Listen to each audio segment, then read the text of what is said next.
One of the biggest YouTube demonetization waves is happening with AI right now, and it's costing channels like this hundreds of thousands of dollars. So why is this happening, and how do you protect yourself from this? My name is Razvan Paraschiv, and I've run Faceless YouTube channels for more than 5 years now, got millions of subscribers, made millions of dollars in AdSense revenue, and in this video, I'll share with you everything that I've learned about this issue. So something significant is happening on YouTube right now, and if you run a channel or you're thinking about starting one, you need to understand what this is because it's affecting channels at a scale we've never seen before. And I want to give you the full picture, not the panic version, not the YouTube is dead version, because I think most of the conversation around this is either overblown or completely missing the point. So here's what we know. At the start of 2026, YouTube CEO made it clear that the platform is going to take action against what we call low-quality AI content, and they followed through. And the numbers are significant. Apparently, 16 of the top 100 most subscribed AI-focused channels have been completely removed. Some of these channels had subscriber counts in the millions, right? So they were huge. And now, of course, there are haters out there who are saying something like, well, those channels were spam channels, they deserve it, and it has nothing to do with me. And what most of the content that got removed was genuinely low effort content, AI voices, really nonsensical scripts over stock footage with zero human input. YouTube definitely doesn't want that on the platform, but the more interesting question, and the one that I really want to dig into and talk about today, is what happens when channels that are actually trying to do things right still get caught up in this and get demonetized or removed. And I think it's really important for us to understand, where is YouTube drawing the line? What is allowed and what isn't? Hey guys, real quick, if you're someone who's serious about making money on YouTube, we have YouTube automation and faceless YouTube channels. So if you work a high-paying job and want to make more money on the side, or if you're a business owner and you're looking to diversify your streams of income, then go ahead and book a call for one-on-one coaching by clicking the link in the description. I've helped over 5,000 people just like you make more money on YouTube, and I'd love to see if I can help you do the same thing. So go ahead, click the link in the description, book a call, and I'd love to see you on the other side. If not, no issues, enjoy the free content. And let me give you two specific examples because I think this better illustrates the situation than any general explanation ever could. So there's a channel out there called World War II Tales that built a real business on YouTube. Long form storytelling videos about World War II topics, and it all worked. They were getting over 13 million views in 90 days, which is multiple millions of views every single month, making tens of thousands of dollars, but then it got demonetized. The channel had a clear niche, a loyal audience, and content people genuinely wanted to see. So what went wrong? And look, I've seen other people commenting about their titles and how much they were posting, but as someone who has channels where we're posting 3 to 5 times per day, I can tell you that upload frequency has nothing to do with that. The biggest thing that I personally saw here and in this example, and I've made this mistake in the past, is low added value. Those videos were essentially long slideshows, right? AI generated images, slowly panning and zooming, stitched together in a video editing software with just transitions. And YouTube most likely saw this as mass produced. And I've had direct experience with this as well with a channel called Products Unlimited. And I started the channel years before AI was popular in the early days. And the AI tools were kind of terrible back then, but I wanted to try it because this was new and something that was genuinely exciting. So here's what I was doing. I would use AI to research and scrape Amazon product descriptions, basically just copy pasting information from the internet. And then I would use AI as the voiceover, which sounded robotic. We can play a little bit of the video so you can hear it clearly.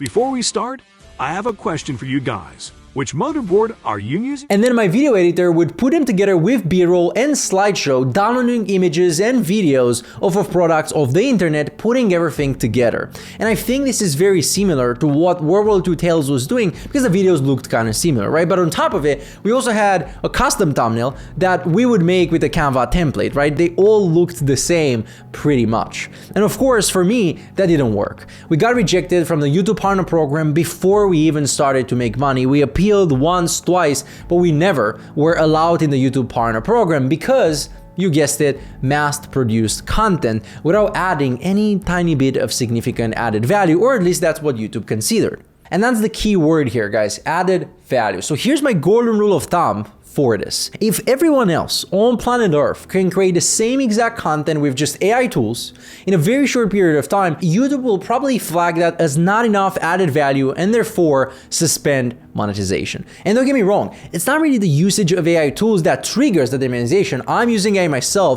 and so are hundreds and thousands of my successful clients. Kelly, for example, he's the perfect one. He's worked in finance his whole career, and now being retired, he decided to start making money on the side with faceless YouTube channels. So he started the channel with us, leveraged several AI tools that we recommend, and he's managed to generate over $8,500 in his first 60 days. So as you can see, it's not really the use of AI that triggers these mass-produced demonetizations. If you read through YouTube's policy updates and creator communications from the last few months, one phrase appears over and over again: mass produced. And I think a lot of people hear that and presume that it's just posting a lot of videos and you produce a lot of them, but it doesn't. In return, here's the simplest way I can explain this.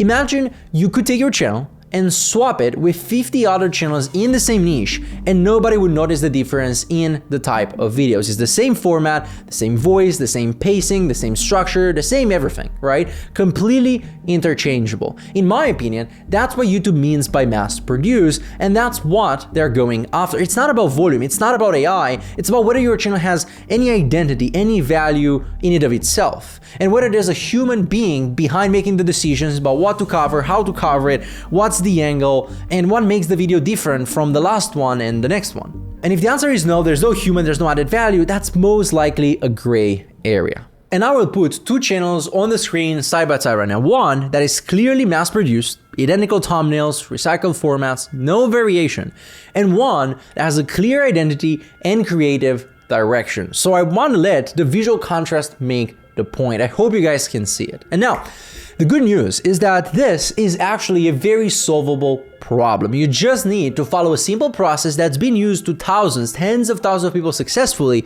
and not get fancy with it or cut any corners whatsoever. It's the same process that I've been using for many, many years and that all of my clients are using successfully. And before I get into what you should actually be doing, I want to address something directly, because there's a massive misconception and spreading thought throughout the creator economy right now that I think it's causing a lot of unnecessary panic and a lot of unnecessary friction. So I don't want you to get confused by that. You see, every time a story like this breaks, the same question floods the comments and Twitter and everything. Does this mean YouTube is banning AI? Should I stop using AI tools completely? Or is faceless YouTube over? Are faceless channels dead? And the answer to all of these three questions is the same. No, YouTube is not anti-AI, and let me be very clear about that, because think about it, the platform is owned by Google, a company that has invested billions of dollars into the development of AI tools. The tools YouTube itself provides to creators, many of them are powered by AI, and the CEO has publicly said that AI is going to be a significant advantage for creators who embrace it properly. So what YouTube is against is not AI, what YouTube is against is AI slop. And there's a meaningful difference between using AI to help you create content better, faster, and using AI to replace content creation entirely. If you're using AI to research more efficiently, to draft scripts that you then rewrite and improve yourself, to generate voiceovers that you then review and adjust, or to create visuals that you then curate and edit, then you are fine. That's exactly how these tools are supposed to be used. The problem only starts when you remove yourself from the process entirely. So what does the right approach actually look like? So let me show you what's safe and what we've taught our clients to do and have not had any issues with this whatsoever. The answer is simpler than most people expect. You see, AI-assisted editing is completely fine. That's been the standard practice for a couple of months, if not years by now. AI-generated scripts and voiceovers are fine as long as a human being is reviewing them, improving them, and making sure they actually say something. AI-generated visuals are also fine as long as your video isn't just a sequence of those images with nothing else going on. So basically, AI-assisted content creation, not AI-only content creation, is fine. And in our community, most people are using what I call the hybrid method, and I want to share this with you. It's very simple. We're using Claude or other softwares to help with the scripts, 11 Labs to help with the voiceovers. We use a human video editors, usually from Upwork.com, and hire thumbnail designers also from Upwork.com. And this works like clockwork. NJ is the perfect example of this. He works as an engineer and started a Faceless YouTube channel with us to start an additional stream of income on the side of his 9-to-5 job. He joined a program at a time where AI was completely new and he immediately jumped on that train. He's been using a very similar version of the hybrid method that I just presented, and his channel has generated $8,000 in the first 90 days of being monetized. And that brings me to the most important thing that I want you guys to take away from this video, because once you understand this one principle, everything else will fall into place. If I had to sum up everything we talked about into a single idea, it would be this. AI is a starting point and a tool, but not the end game. Use AI to do the heavy lifting in the early stages. Research and outlining first drafts, all of that is fair game. That's where AI generally saves you time and money, and there's nothing wrong with using it for those purposes. But at some point in the process, a human being actually needs to sit down and do the actual work. Rewrite a script so it sounds like something a real person would say, and make sure it's real added value. This can be through added context, nuance, and perspective that only comes from genuine understanding of the topic. Fact check the content because AI gets things wrong, and if you're publishing with inaccurate information because you didn't verify it, that's a problem just beyond YouTube policy. And now let me make this practical for you. I'm gonna give you 4 principles that if you apply them consistently, it will help you keep your channel on the right side no matter what policy changes come next. Real quick, if you wanna start an online business to build an additional stream of income on the side of your job or your existing business, and would like to learn more about how you can do that with faceless YouTube channels, just like hundreds of my other clients have done, I have a free training linked in the description that will show you how to do just that. So if you're interested, click the link below, and if not, no issues, enjoy the free content.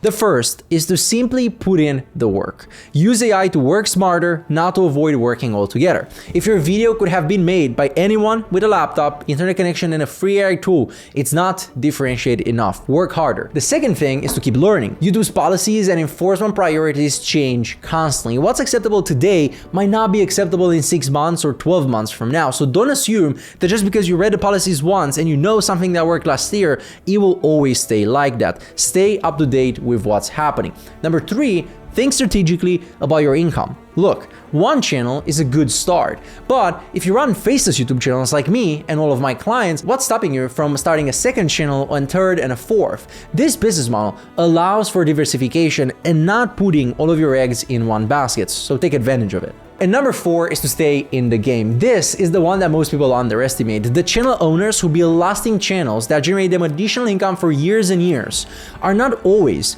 the most resourceful or the most creative ones by any means. They're the ones who adapt when things change. The ones who didn't quit when a small policy changes, and the ones who stay in the game long enough to really see the additional income generated by this business model.